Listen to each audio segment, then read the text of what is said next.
Hi, so we are here with Billy Betts, and what did you do today, Billy? I won locals with the Dinomorphia deck. Cool, well let's see the profile. Cool. Standard. 3 Therisia. If you don't know what it does, it sets a Dinomorphia trap from your deck. It's like Marionetta, but yeah, simple. If you're under 2000, both the main deck monsters have the effect of, well, they have an additional effect. This gains 500. Diplos is your Foolish. It's contentious whether you play 3. It definitely is a 3 off. Mid game, late game, you run out of materials so easily. So you really just want to have this in deck or one of these in deck, send these early on. You definitely don't want to run out of materials, even though this is a complete brick. When you're on a 2000, this burns for 500. It does come up, but irregularly. The final monster, Misk. If you haven't read it, highly recommend it. It's quite good. It does come up irregularly. If someone imperms your Therisia, you really don't want them to resolve that imperm. If someone tries to stop one of your fusion monsters, again, Misk stops that. But again, it's normally just an additional search off Fossil Dig if you've already got your starter. Onto the spells. 3 Frost. You cannot play Extrav in this deck. If you try it, you're going to lose. Budget options, there aren't any. Unfortunate. Get your bread up or lose. You really need the consistency in this deck. If you really can't afford this, you're going to have to come to terms with the fact that you're going to brick more, you're going second options aren't going to be as good, but it's still playable. It's really fun. I would just say probably put in imperms, because that's maybe the only thing that I didn't have space for that I really missed. The other parts, dualities. Again, excavate more cards. Seeing both of these just guarantees that you see your combo. Combo, by the way. But yeah, excavating 9, perfect. And just to make sure you see everything else that you need, Fossil Dig. Gets you Misk, gets you Therisia. If you're searching Diplos, I don't know why you would. It's dog ass.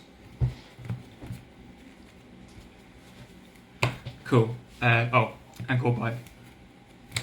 Because Ash is a really good card against this deck. Most of my losses come from Ash. If they Ash your Fusion Trap, you better have something for it, because you are not playing through otherwise. Onto the Fusion Traps. This is where the deck really gets spicy. Frenzy and Domain. A lot of people say these traps are the same thing. They're not. Frenzy can only be activated during your opponent's main phase. Domain can be activated during either player's main phase. This is normally where you'd be pushing for game. This is where you'd be setting up your main board. All Dinomorphia traps and extra deck monsters will pay half as costs. That's kind of the deck's gimmick. Domain uses materials from hand, field, and main deck. The Frenzy uses materials from main deck and extra deck. Both can be ashed. This is where you'll be losing if you get ashed. Very powerful cards. If you ideally want to be seeing both of these in your opening hand, either excavating them, opening them if you're cracked, or searching one off Therisia if you already have the other. If not, you need to have something to stop the ash. If not, otherwise just struggle. Your generic Dinomorphia traps. Brute, Sonic, Alert. Brute should be a one-off. The reason it's at 2 is because Mystic Mine is still a card. This deck really struggles otherwise, needing to see that out. Obviously these are all searchable off Therisia. But obviously you can't do that under Mystic Mine. So needing to draw that, really crucial. Alert is your Monster Reborn. It can summon up to 2 for equaling level 8. This is your Judgment. This is really good late game to grab back a Rex or a Kentrigina to put in the grind game. If not, you grab back a Diplos and a Terizia just to carry on your moving through your deck. The normal traps, I didn't explain this earlier, your normal traps can banish themselves from the graveyard to stop burn damage.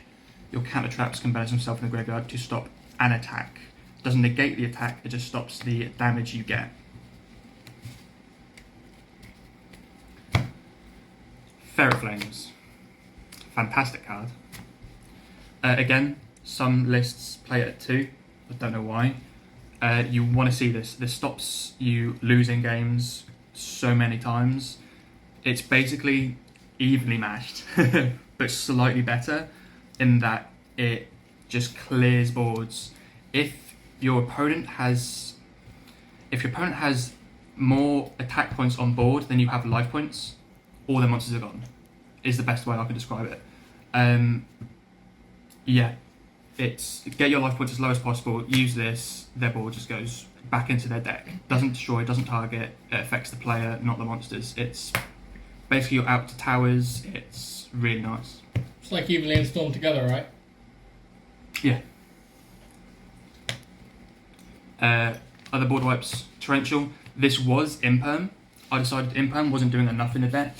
Having board wipes going second, really nice. This also triggers your Dinomorphias.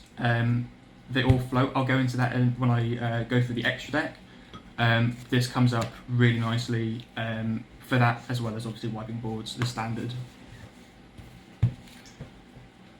We then have the Solemn lineup, just to round off the traps. 3 Strike. Annoyingly, Strike is really only good early game. Obviously your life points get very low, so paying 15 is nice early game. After you've done your initial combo, you get yourself down to 2,000 life points very, very quickly. Past that, Strike is pretty bad. This is really here just to stop that initial power summon that your opponent goes into, or Ash. Judgment, insane. The Judgment is always live. Paying half, you've always got half life points to pay, as you'll soon find out with this deck. Yeah, would not cut it for anything. Extra deck. We'll go 310, 3 Rex, 3 Big Bird. So, the reason you play 3 of each is, again, fusion materials. Frenzy Sense from extra deck. You do not want to run out of fusion materials in the late game. It's really important that 3 of each. This is the reason I do also say you cannot play extra Av. If you banish all of these, or you banish all of these, even if you banish like 1 or 2 of them, it's game over. Like, you've just run out, your grind game is gone, it's just not worth the extra draw. Going through the effects, Kentrigina is your main summon that you're going to go off first. So what this does is it loses attack equal to your life points. So it starts on 4,000. So say you pay you half your life points to stay on 0, half it again, 2,000. You know how that works. You can pay half as a quick effect to copy an effect of a Dinomorphia normal trap in your graveyard by banishing it. Which then basically means if you fusion summon this with Domain or Frenzy, do it again. That's your main line of play. That then allows you to go into Rexstem, which, if you don't know, it's a skill drain. Stops your opponent activating cards, monsters on the field, with attack equal to or higher than your attack points. It's strong, and the attack modulation on this, you can pay half. Your opponent's monsters that are currently on the field, their attack points become equal to your life points. Very insane. Do it during the damage step, they just run straight into it. Stealth Bergia. I wish I could tell you what it did. I'm not going to sit here and read it in front of you. Feel free to go read it. I've summoned it maybe once. It essentially just, from the top of my head, stops you taking burn damage or paying life points when you activate Dinomorphia's effects. It rarely comes up. I'm not going to lie to you. Playing 3 for fusion material, if it comes up in your games, sure. I've used it once to make sure my Solemn Strike was live late game. It's very win more. But Now, if anyone tells you that you can use it to stop Masquerade Burn, they're lying. They're full of shit. They don't know what they're talking about. With the fusions, I was going to explain that they all float. When these are destroyed, you can summon a Dinomorphia from your graveyard. South Bergia and Kent go into a level 4 Dinomorphia from graveyard. These do not need to banish. Your main deck monsters need to banish a trap in order to float. All your main deck monsters go into the other main deck monster by banishing for cost. These do not banish for cost. Rexstem, on the other hand, when it's destroyed, can go into a level 6 or lower. Again, doesn't need to banish. Very useful. The deck's very grindy in that aspect. Very hard to deal with in the grind game. Very nice. For Xyz, Arc Rebellion, Raiders Knight, Baguska, Dolka, Lagia. Your deck's dinos. These are just really nice to summon. Rarely comes up. Baguska, I've never summoned it. Raiders Knight and Arc Rebellion. This is for if you've got a Lingering, Diplos, and Terizia. You can OTK really nicely. Again, I think I've summoned it once. These rarely come up.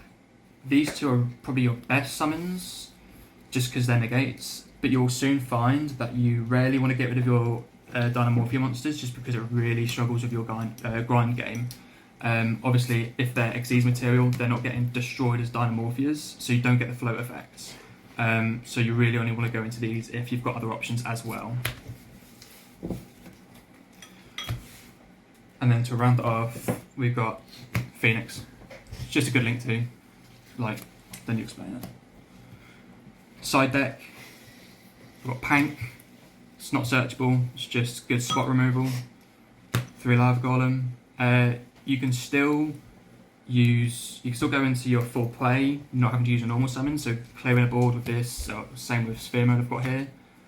You can still go into your full play with Frenzied Domain, without having to normal summon Terizia.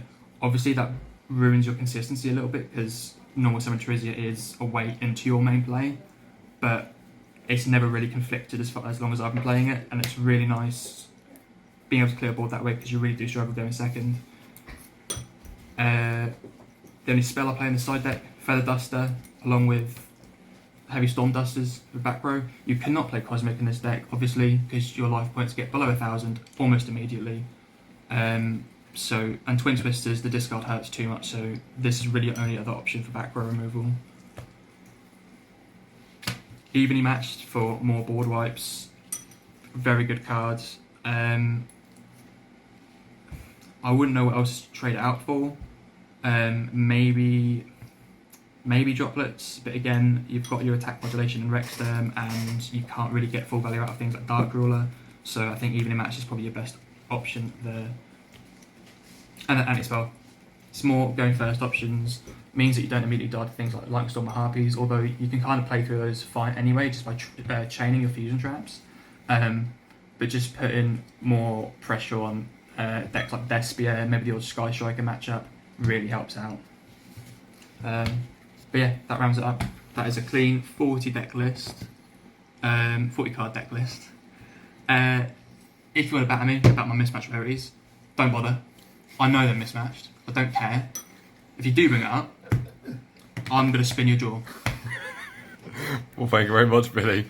Cheers. All the best.